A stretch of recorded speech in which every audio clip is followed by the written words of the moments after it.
So what you'll do is this hole here is basically for gear oil, or a lubricant to lube up the ball bearing that's in here.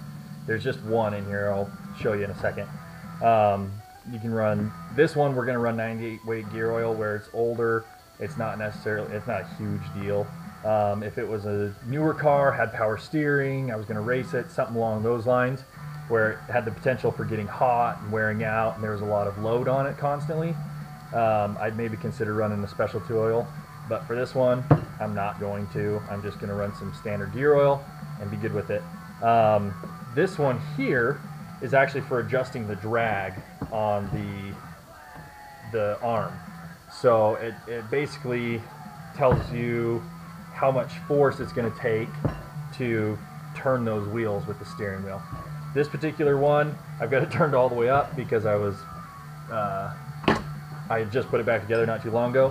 But what you'll do to adjust it is you'll just loosen up this nut here,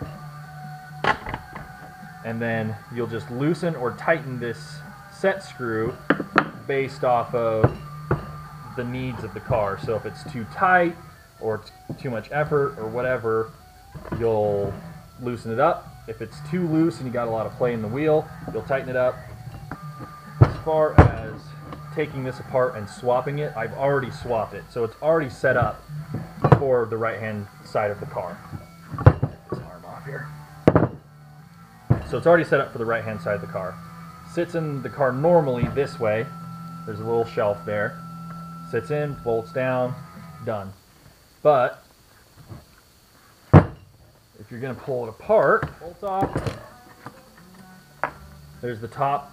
This is the little bearing or tappet, whatever you want to call it, that the set screw pushes down on. And when it pushes down on this here. And that's where that runs down all the way through to the shaft here. So we'll turn it, pop that out. So there's your steering shaft, right?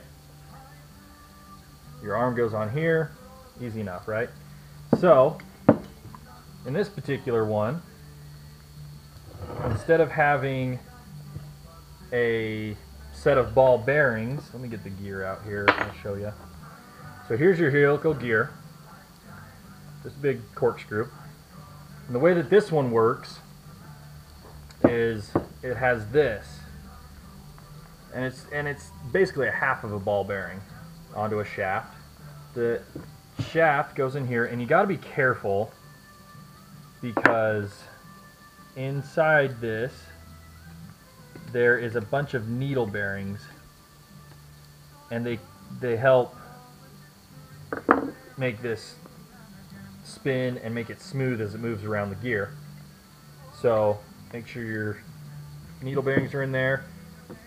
Basically how it works is as you turn, just works like a screw, pushes it down, up, all that stuff. So it's pretty cool. This is the first one that I've ever seen that was like this. All the ones that I've pulled apart up to this point, there's ball bearings that fit in here, and they're a pain in the butt because you have to put the gear in and then load all of those ball bearings one by one, and if you don't load them right, it sticks and it jams, and it's a pain in the butt. So this is actually a really cool design, but it just fits in here, it just rides right in that groove, and allows you to turn the car. So it's pretty cool.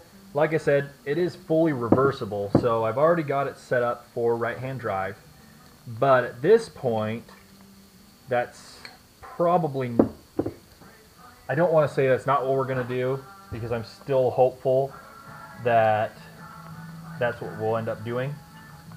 But the way it's looking right now, other than me fabricating new arms, I don't see it. So that's where we're at. But we'll just throw this back together. So if you wanted to do a right-hand drive conversion on it, the hardest part about doing it is going to be finding new arms. And the reason you can't use these the way that they are is on the car. Let's go over to the car and I'll show you. Got it upside down. Has to fit up in this hole. Nope, I had it the right way. And it has to clear, when you're turning, has to clear around that cross member and up around. So that's the reason we can't just flip-flop them and stuff, or just, use the ones that are on there. There may be a way if I was to modify this cross member, but it's a major structural support for the engine and for the frame of the car, so we won't go that route. The frame. So I showed you earlier where I had started to polish the frame up here, and I was just using a wire wheel like this.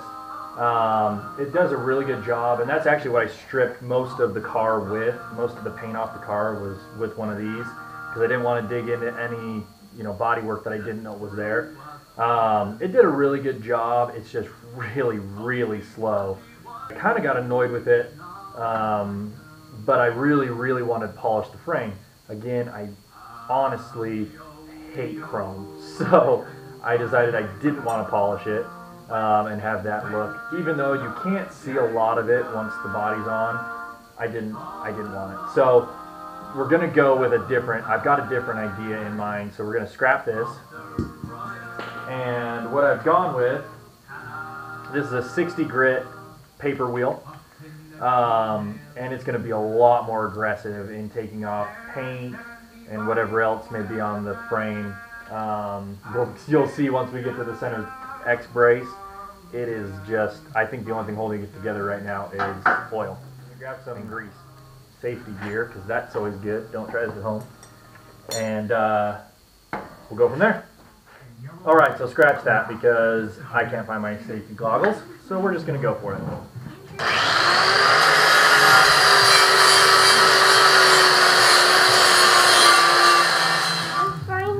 I found my trophy truck. You found your trophy truck? But I can't find my card. What card are you looking for? I don't know. My card's very blue. Very blue? Yeah.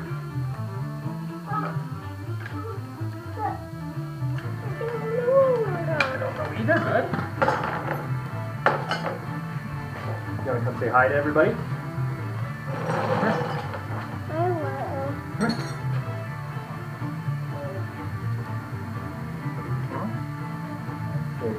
Hi, everybody. Say hi, everybody. This is one of my little minions that helped with the filming last time. Huh? Yeah. Yeah. Alright, you gonna help me? You can go look for your cars. I'm gonna pay. Okay.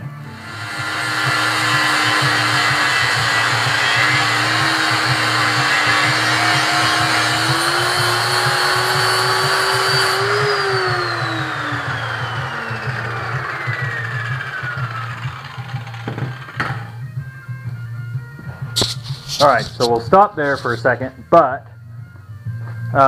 this is going to take a lot longer than I had anticipated, even not quite as long as the wire wheel, but still a lot longer than I had anticipated. So I won't keep you guys, I'll get it done, but if anybody was curious, there's the VIN number. But there's two things that I want to explain, that if you're going to do this on a frame or car or whatever, there's two things. I'm not actually trying to take off material. I'm trying to just get the dirt and gunk off, but I am trying to get like a little bit of this cross hatching in there, and that's where we're gonna. That's what I'm going for. So there's two things. I got to keep moving because I don't want to take material off, and I got to move the same direction to get that same look. You can't move too many different directions, or else it'll give you a weird look for what we're going to go for. The other thing is if you stay in one spot too long, it'll discolor the metal, and then you'll have to wait and grind that off, and then you're actually going to be taking material off. So again, the point is not to take material off, but to get this crosshatch look in here and to get just the dirt and grime off. Let's see, I got little helpers everywhere. Okay, so let me grab the paint and I'll show you what we're gonna do. All right, this is what we got. I used this on my wheels. I'll take a picture of it and I'll put it in the video. But I use this on the wheels on my Raptor. And so I've got bead locks on my Raptor, and the wheels themselves are black, but the outside ring is aluminum. And I didn't like the raw aluminum look. My Raptor's blue, and I didn't want chrome. So I did some research, and it was either pay like 150 bucks, which isn't bad, to get them anodized, or for like 25 bucks, I could do this. So I tried this, and after some desert race running and some rock crawling and some mud playing with my brother, I've only scratched one wheel, which is pretty good for what I've done with that truck. You know, went through hunting season, went through all sorts of stuff, and I've only scratched one wheel, and I'll show you that in the video. I'll take a picture of it, but this is really cool. So what it is it's fake anodization. It's a metallic paint, but it's transparent. So what we're going to do, this is obviously not the color we're going to be using, but I had some, and I wanted to show you guys what the idea was for the frame on this, and possibly the body of the car, if we can get it to look right. So I'll spray a little bit of this. I'll show you what it looks like, and you can kind of get an idea of where we're going with it and what the idea is. Oh, I got a minion. Hey, bud. Did you find your cars? Yeah, but I didn't find my blue color. Oh, okay. Dax, that's not a good idea. Why don't you put them on the chair? Yeah. Oh, there goes the Porsche. So, I don't know if you guys can see it. It looks pretty good from the top, but that's just a light coat. Obviously, we need to put more on there than that. But from the different angles and from the different lighting, you can see kind of the effect that it gives it. You can kind of see the brushed look underneath. I probably am going to do a little bit more experimenting with it before I go ahead and paint the whole frame that way, but I do like the way it turned out. But again, I'm going to need to do a little bit more test panels and things like that before I do the entire car. But as you move around it, it kind of gives it a really cool effect. But again, it's very, very important that you do it all the same direction. This was just real quick. Just wanted to get it in the video and show you guys what the plans are or ideas are. Obviously, this isn't the right color. The color I'm going to save as a surprise for later on, but it is going to be a two-tone job. So, but that's where we're at. Again, I'm going to do some more testing and trial and error on the frame. I do like the way that it turned out. The can was almost empty, so it was kind of tough to spray it and get a nice even coat. Again, the key is going to be putting it on really light and just getting a light coating so that you can see all the brush marks and stuff underneath. I don't want super aggressive marks in there, so what I'm thinking I'll probably do is go back with 100, maybe 220, and brush the whole thing by hand in a single direction so that it gives it a nice brushed look. That's the idea.